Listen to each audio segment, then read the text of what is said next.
Good morning, this is TCR, TroyCommunityRadio.com. I'm Clint Myers on 107.1 WTJN. For David Denoyer on TCTV, this is Community Connection with the Miami County Park District, and with us this morning, Scott Myers and Amanda Smith. Good morning. Good morning, good to have you back. Yeah. It's nice to be back. Got a little vacation time in. Yes. Wow. Excellent. You did. I did. I was in Asheville, North Carolina. Yeah. So you're all hiking. rested up and you brought the A game. There you go. Well, we'll see. Yeah, we'll see. I was chaperoning band camp, so I don't know if I've recovered from that yet or not. That sounds like more work than probably happens at the park. Yeah, I needed to rest when I got back. So. You've got some things going on out of the park, and I know you wanted to talk also about the Asian Long Horn Beetle. It's the awareness month. Yeah, it's Asian Long Horn Beetle Awareness Month, and everybody go, what's the Asian Long Horn Beetle? Well, the Asian Long Horn Beetle is a more dangerous pest, invasive species, than that kills. It's even worse than the emerald ash borer. Yeah. Really? Yes, because it attacks more than just one tree. And its really favorite is maple. So maple syrup, and you know how you love maple syrup. Oh yeah. We don't want to lose the maples. We've got to get our Asian longhorn beetles under control. Right. That's right. All hardwoods. Any tree that loses its leaves, basically. Yeah. Now, what do they look like? Ugly. Ugly? They got long antennas, and they're like black and yellow, but they're not very big. You got to look. You need to. They're like bullet shaped, like long. Not very. Not very big. I mean, but. They're actually bigger. They're actually easier to identify than what the emerald ash borer was, because they are bigger, and they're black. They got like white spots on them and things. But their antennae are segmented with white, like alternating between white and black. So that's a really good clue. Okay. So look for now I saw one just like what you described, only it was a brownish, and it had a couple black dots with long horns, the long antenna. Yeah. And I thought, is that an emerald ash borer? No. The emerald ash borer was real small. Oh, okay. And they would be, you wanted to see the holes in the trees. But these here also do the trees, where they get the holes in them and they burrow their larvae inside the tree. And once you get them in, there's no treatment. You cannot.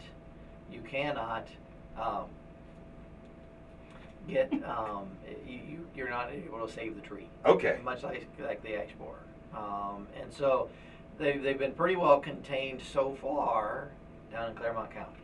All right. But it took some massive. So they're to the south. Yes, it took some massive efforts in order to try to keep them contained down there. But once they get in that tree, like the ash borer, it cuts off its lifeline and no longer able to get in. The tree will start dying. So. Yeah, so it's it's really a very disturbing. We had the Dutch elm disease. It took the elm trees years and years ago, but with the ash borer taking all the ash trees, which you can really see the effects in a lot of places. Right. We spend a lot of money every year on removal of ash trees. Okay. And it's sad. So. And you don't realize how many of them are in until you start seeing them now, and you'll see a whole bunch of them in the woods. But yeah, so you want to get these Asian longhorn beetles under control. You can also check with ODNR on their website. They have lots of information about it. They've been the Division of Forestry has been heavily involved down in Claremont County, things like that. But check your trees once a month during the summer, early fall. OSU Extension Office also has some great information about them. And before moving, woody material, all those kinds of things. You just got to be careful on how to remove eliminate those things. So they can look them up online. Yeah, you can look it up online. Also get with OSU Extension. Okay. ODNR, Division of Forestry. And we have a series of articles that will be on our website and through Facebook. So we'll show you what they look like, things you can do to look for, because if you don't actually see the beetle, you can see evidence of their presence.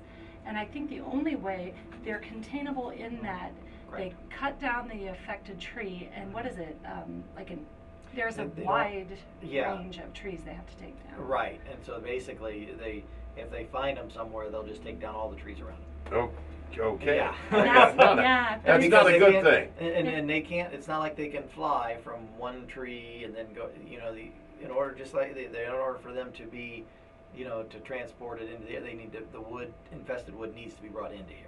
Okay. So don't transport and move wood No. from Even yard anywhere. waste. No, yeah, You know, they were saying Right. that, you know, be careful how you dispose of that, because they're worse than the emerald ash borer because of the wide range of trees that they attack, and they're, at least you can wipe them out if you find them, and that's why these tree checks are so important. Okay. Yeah. So there you Yeah. go. Did we All right. Scare everybody. Yes, scare everyone into Yeah. checking all your trees? yes. Check so. your trees. Now we've got Lights Out Ohio starting August 15th already again. We do. It seems like, well, I guess we did talk about it in the spring. spring, right. So basically, Lights Out Ohio is an initiative that to save migrating birds. I think there's something like 550 million birds die during their migrations. So Lights Out Ohio, we just encourage everyone to turn off your lights at night because birds are disoriented by it. And a lot of them, I think the average was 15 houses a year. Birds fly into the windows and die. So every house has like 15 birds a year. So if you think about that, that's a lot. So turning off interior lights, turning off exterior lights if you own a business, you know, turn those off in the atriums because they also will fly up around a very tall building and they'll just circle it until they fall out of the air from exhaustion. Wow. Lights, Yeah, so you know, and the building collisions is the #1 cause of bird fatality, and so we want to do that. So if you do have lights on outside, you know, point them down, don't point them up, and then you know, at night go ahead and turn them off. Okay. So you don't disrupt them. You know, Chicago did this program, Lights Out Chicago, and there was this one building that they were doing research on how it would affect, and an 80% reduction in collisions. Wow. Just at that building, following a reduction in their nighttime lighting. So it's a you know, Ohio Lights Out campaign. It's you know, for bird conservation and to significantly reduce the bird collision deaths. So yeah, August you know, 15th through mid-October. yeah, as they start their migration. Okay. So we do it in the spring and the fall. All right. So yeah, so you'll want to do that. Yep. So And you Boy, want to... another scary tech. I know. Let's talk about something Let's talk about pretty something and pretty nice. and How colorful. about the prairies in bloom? Oh Oh, man, they're nice awesome. choice. I tell you, I was actually on the bike trail last night, and we walked from the Elding Covered Bridge up to the bikeway, the Robert J. Shook Bikeway Bridge, and at Farrington Reserve, the color is unbelievable. It's amazing. Unbelievable, the yellow and purple, and it's really cool.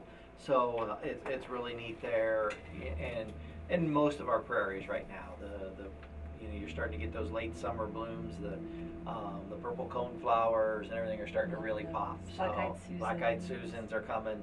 So it's a beautiful time to visit the parks and see the prairies and those kinds of things. So, but yeah, you know, you've got, you know, there's different types. You know, and like by another week or two, the big blue stem and grasses, they'll start, you know, towering over those flowers. So you want to get out now and see. Now's the time Now's the to time. get the Now best is the view time. of it. Yes. That's right. Yes. Hobart has a really beautiful prairie. Yes. Honey Creek, which is kind of like a hidden gem on 202 near Tip City. Farrington, as Scott was saying, and then Charleston Falls and Stillwater Prairie. Beautiful, just great time. So they're happy notes, right? That's right. Yay. Happy stuff. Go out and see all the beautiful flowers in the prairies. That's Take great. great pictures. And as always, you guys have great events coming up. Yes. Boy, thank you. Yeah. Segue. August 8th, Trailing Moms and Tots from 10 to 12 at Charleston Falls. And August 10th is our bookmobile in the park, Fueling the Engine, from 2 to 3 at Lost Creek Reserve. So you have story time with the bookmobile, and one of our Park District naturalists will be there to do an activity regarding fueling the engine. August 12th is Frog Watch, 9 p.m. at Stillwater, so our night program. Learn how to identify frogs and toads by their calls, and you'll meet one of our naturalists in surveying the population. So we've talked about this with our birding and now with our butterfly and then frogs. We're trying to be involved a lot with our with national organizations in monitoring different wildlife. So the North American Amphibian Monitoring Program is will be identifying the frogs and letting them know which frogs we have where. So All right. that's good stuff. Tell us about the health trekkers. Health Trekkers is a new program this summer we've talked about. Friday nights, and it rotates through different parks. It's from 6 to 7. It's on August 12th. It's at Stillwater this time. So from 6 to 7, we have our registered nurse and specialist, Marianne Swanson, who goes out and she leads the group on a hike. You can ask questions about different health topics. If you're concerned about diabetes or heart-related issues, if she doesn't know, she finds the answers for you. And it's just a great time to get some exercise. She was saying, and she's a petite person. She burned, I think, 350 calories, 400 calories on one of those walks. Yeah. Wow. So and it's just a casual. It's yeah, not a high it's pace. not a. Yeah. Yeah. So anyway, join her on Friday night, and that's going to continue through the fall. The times will change, but that Health Trekkers program is really great. So preschool in the park, creeking. Yeah, Everybody so- likes creaking. Kids loves to go in the creek. They do. It's August 13th at Charleston Falls Preserve. It is from 11 to 12.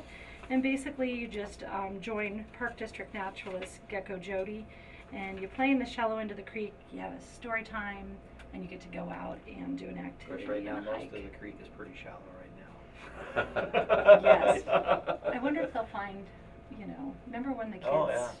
go, like during the school programs, Right. they go out and they're lifting rocks up. Yes. That's what I was going to Oh, say. yeah, they will. If the Oh, creeks yeah. are down, you can pick up the rocks. More There's stuff, still, exactly. there's lots of stuff Oh, there's underneath still there. lots of great stuff. Yeah, probably easier to access and see now. Yeah. So And that'd for be the- fun. For preschoolers, Lower Creek's probably better, so. Yep, that's right. So the VIPs have their cast iron cooking program. That just sounds good. Yeah. Oh, you should see some of the things they make. They That's also right. give out a recipe book at the program. Yeah. That's happening also on August 13th, and it's going to be at Stillwater Prairie Reserve. Right. And it's from 6 to 9, and there is a campfire program as well. So you go out there and they cook up some really, really tasty cast iron dishes, or dishes in the cast iron. Yes. There we go. And then they go ahead and let people sample them. They show them how to make it, and then you Right. enjoy the campfire. Is that something that folks want to register for? Yes. Yes. Yeah, they want to register for that. As with most of our, with all of our Right. programs, we want to have them register ahead of time. So Have an you know who's idea. coming. Yep, just And To make sure you have enough Head supplies. count. Yes. And make sure we have enough food for Food. everybody. Yeah. But as you're going into fall, it's a good opportunity. A lot of folks like Mhm. to have their fire pits and things like this. Maybe this is an opportunity for them to learn how to make dinner in their fire pit. Yeah. You don't have to go be out Mm. camping or anything like that. Right. I know a lot of folks now in the neighborhoods have have a pits. fire ring right in the Yeah. Yeah, their backyard. fire ring in their backyard, and they can learn how to do this. Just a unique way to cook dinner. And especially, I'll say this now, with it being as dry as what it is in fire pits, make sure you've got something that you can put the fire out. If Right. you're in the Exactly. backyard, keep a hose handy Correct. and on. have it ready Just to go. be True. safe. That's right. The Have way it ready the to go. grass looks. As dry as everything Yeah. is. You're exactly Brown. on point. Very, Yes. very. I That's a like to good think point. of it as dormant. Yes. Although I think there is a point where it goes from dormant to dead. Yeah. I'm just keeping my fingers. It hasn't happened yet. So. Yep. All right. Yep. So our next trail run challenge, August 14th, at the Stillwater Prairie. That's a 9 a.m. start, 8 a.m. registration. You can show up, and but you also can sign up ahead of time. And that deadline is probably fast approaching. Right, the deadline for getting a T-shirt passed yesterday. However, that's you right. can still register online Yep. until early next week. That's So right. just go to alliancerunning.com and click on the Stillwater Prairie. I think that's hands down the That's favorite the- race yeah, of the year. Yes. That's Yeah, everybody Stillwater, loves it. everybody loves Stillwater, and then they can register. The day of. It's $25 if they do the day of registration. Yeah. Starting at 8 a.m. there on Sunday the 14th, and we want to always thank our sponsors when we talk about the trail run. Up and Running, we always provide great prizes and support for this event, this program every year. Premier Health, Upper Valley Medical Center, Miami County Public Health, Marsh. I always have trouble saying it. I always call it Mark. Marsh McLennan Agency, A+ Tutoring, Abbey Credit Union, They all do a great job of helping us. They've been with you guys all year long with that. Yeah, Yeah. and for many of them for multiple years. So it's a great program. You know, our numbers have been close to 200 every race, Wow. and Yes. it's been unreal. So it's pretty cool. It is, and it's funny. I remember when we first started it, we were excited when we got 45 people to a race. I think Yes. the first year that was the biggest race. Yeah. Now we have between 45 Mm-hmm. and 90 people just completing the health assessments. Wow. Yeah. So, and like Scott said, regularly over 200 people. Right, So, right. So, it's you know, great. Miami County Public Health, their nurses are out there Yep. to do health checks for folks and help them with their numbers, Mhm. and so that they can help get healthier. All Which is right. what that's all about. So, That is what it's all about. Yes. Yeah. So walk it, run it. That's And right. all the pictures that you guys have had turned in for your photo contest that's Yes. going on. Yes, we. I know this past week they were in getting the judging for the finalists for the July pictures, Right. and you know the June pictures are really cool. The raccoons. Yes. Yeah, that was hiding behind a tree. That picture was very awesome. So, but you know, the folks have a chance to, you know, submit their photos to us, you know, on social media, and our website, and then we'll publish them, you know, in the Troy Daily News, the Piqua Daily Call, and all over all of our social media stuff and everything like that. So they can submit their pictures to us, professional and non-professional category, Mhm. and so just because I'm not a professional photographer doesn't mean you can't win a contest. Well, That's we right. all have cameras We all have cameras. right in our pocket on our phone. Yep, that's for sure. Absolutely. That's for sure. So when you're out in the parks, take great pictures, and you know if we can get pictures with people, would be cool. We got great wildlife pictures, great, you know, nature scene pictures, but having people in the parks, in the nature scene and around would be good as well. Okay. Registering for programs again, folks can go to, MiamiCountyParks.com. excellent. Click on the program tab, and they can find which on the calendar and see which one they want to register for. If they're not handy on the computer maybe and they just want to talk to somebody, They can always call us the old-fashioned way. all right. Get out their dial phone and Yeah, rotary dial. Yeah, 335-6273. All right. You can call us. So that's the best way to do it. And many of the programs we talked about require pre-registration. Yes. So go on and, you know, just get more details because we kind of just give you the highlights. That's right. But go on the There's a website, lot more check them out. information. Yeah, a lot more information on the website. Right. We do. All right. Facebook. And of course, Facebook and Instagram, Mine is on Facebook. you'll see the photos on there and the list of the programs that you have almost daily. Yes, updates right. all the time, other things going on, and you get other great information, not just Park District, but just sort of, you know, environmental education stuff and habitat stuff, everything going on in the world of outdoor education, outdoor adventure. That's right. And you can look at the Yes. Asian Long Horn Beetle. So Yes. get on Yeah, and check do you out. have that posted on your, We did. We already ran the first post. All right. It's definitely on the website in our little sliding news. okay. So, yeah, check it out. Get right. familiar with that beetle. Yeah, right. get familiar with what it looks like, so when you see it, That's right. you know that Yes. there could be an issue. Oh, Yes. really? I mean, especially if you love fall colors. Right. I mean, just think of the impact it would make not only to the Yeah. environment and the health of the air, That's but right. the landscape. Yep. For sure. Okay.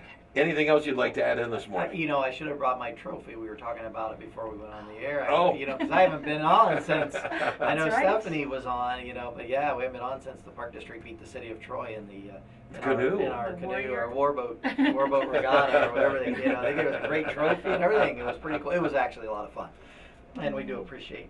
You know, we have great partnerships with all the communities in Miami County and with the mayor and Patrick Tedderington, Stan Kegley, and the whole crew with the city of Troy. We just have a great, you know, we're on the same page in a lot of things with the Park District, and so we really did appreciate them asking us to participate. Well, the in that. Warboat Challenge, that was down off of Treasure Island. Yes. Mhm. And that was a hot day, It too. was a very hot day, and it was, you know, we had to paddle upstream from basically the Adams Street Bridge up to the lighthouse, and we had six of our staff along with a Dayton Canoe Club expert in the back, and they had 6 staff and a canoe club person in the back of theirs, and you know, it was a sprint. You know, it was not a line. It was a sprint. By the time we were best 2 out of 3, by the time that second one was done, I was pretty tired. See, I wonder how many calories you burned. I'm sure we burnt quite a bit because it was good. It was fun stuff. So. All right. Hey, thank you both so much for being here this morning. This has been Community Connection with the Miami County Park District. I'm Clint Myers on 107.1 WTJN for David Denoyer on TCTV.